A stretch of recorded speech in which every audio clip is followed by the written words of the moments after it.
बिस्मिल्लाहिर्रहमानिर्रहीम। अस्सलामु अलैकुम वरहमतुल्लाहि वबरकातुहू। या अली मदद अलैहिस्सलातु वस्सलाम।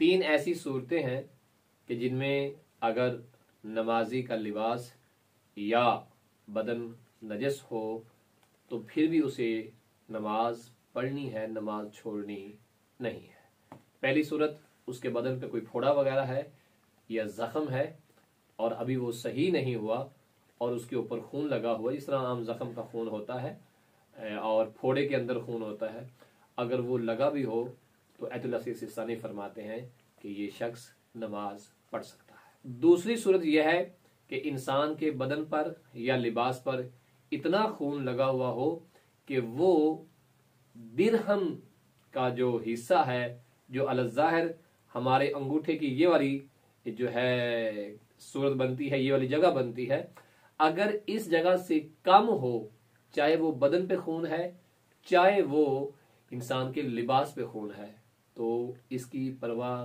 किए बिना वो नमाज पढ़ सकता है। हाँ, अगर इसके बराबरी से ज्यादा है तो फिर उसकी नमाज जो है वो बातिल हो जाएगी।